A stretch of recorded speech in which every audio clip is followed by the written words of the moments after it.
যে মানসিক রোগ কিন্তু মানুষেরই হয় এবং মানসিক রোগ কোনো অপরাধ নয়।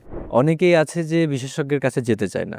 তাকে বাড়িতে কোনোভাবে কি কাউন্সিল করা পসিবল? জি, অনেক ক্ষেত্রেই পসিবল। তবে আমাদের মনে রাখতে হবে মানসিক স্বাস্থ্য নিয়ে আমাদের ভেতরে একটা স্টিগমা কাজ করে, ভ্রান্ত ধারণা কাজ করে। এটিকে লুকিয়ে রাখার প্রবণতা আমাদের মধ্যে রয়েছে। জি। মানসিক স্বাস্থ্য বা মানসিক সমস্যা, মানসিক স্বাস্থ্যের যত্নও আমরা বলি না এবং মানসিক রোগ হলেও আমরা বিশেষজ্ঞের কাছে বা চিকিৎসকের কাছে বা সাইকোলজিস্টের কাছে আমরা বা সাইকিয়াট্রিস্টের কাছে আমরা যেতে চাই না। বিষয়টা হচ্ছে যে মানসিক রোগ কিন্তু মানুষেরই হয় এবং মানসিক রোগ কোনো অপরাধ নয়। ফলে আমাদেরকে ১ম মনে রাখতে হবে পরিবারে কারো যদি এরকম মানসিক রোগের কোনো লক্ষণ দেখা দেয়, তখন কিন্তু আমরা তাকে চিকিৎসকের কাছে নেয়ার জন্য ১ম এ উদ্বুদ্ধ করব। যদি তাকে নিতে পারি তাহলে তো ভালো।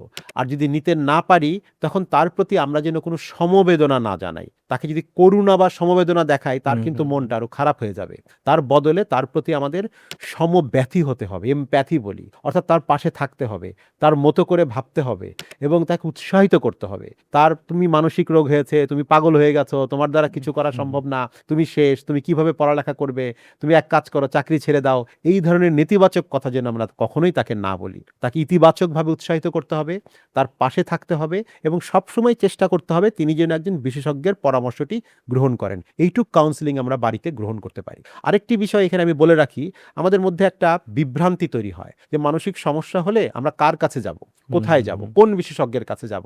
আমাদের আসলে মানসিক স্বাস্থ্য সমস্যার চিকিৎসার জন্য ২ ধরনের বিশেষজ্ঞ রয়েছে মোটা দাগে। একটি হচ্ছে সাইকিয়াট্রিস্ট, যারা চিকিৎসক, যারা ডাক্তার, যারা মানসিক রোগগুলোকে নির্ধারণ করেন, নির্ণয় করেন এবং সেটির চিকিৎসা করেন, ওষুধ দিয়ে থাকেন। আরেকটি মানসিক স্বাস্থ্য পেশাজীবী রয়েছে যাদেরকে আমরা বলি সাইকোলজিস্ট বা মনোবিজ্ঞানী। তারা চিকিৎসক নন। তো তাদের ভূমিকা অপরিসীম। তারাও মানসিক রোগগুলোকে ক্যাটেগরি করেন, কি ধরনের মানসিক রোগ হয়েছে সেটি নির্ণয় করেন। পাশাপাশি তারা কাউন্সেলিং ও সাইকোথেরাপি প্রয়োগ করেন। আপনাদের যদি কারো মনে হয় যেন পরিবারের কোনো সদস্য বা কাছের মানুষের মানসিক রোগ হয়েছে বা মানসিক রোগে ভুগছেন, তাহলে যেকোনো একজন পেশাজীবীর কাছে গেলেই হবে। তিনি যদি প্রফেশনাল হন, পেশাদার হন, তাহলে উনি ১ম এ দেখবেন। প্রয়োজন হলে তিনি সাইকিয়াট্রিস্ট হলে সাইকোলজিস্টের কাছে রেফার করবেন, সাইকোলজিস্ট হলে সাইকিয়াট্রিস্টের কাছে রেফার করবেন। সুতরাং আমরা বলব মানসিক রোগ হলে ঘরে বসে থাকার চাইতে, ঘরে বসে কাউন্সেলিং করার চাইতে বিশেষজ্ঞের কাছে যেয়ে তাকে চিকিৎসা গ্রহণ করাটাই বিজ্ঞানসম্মত।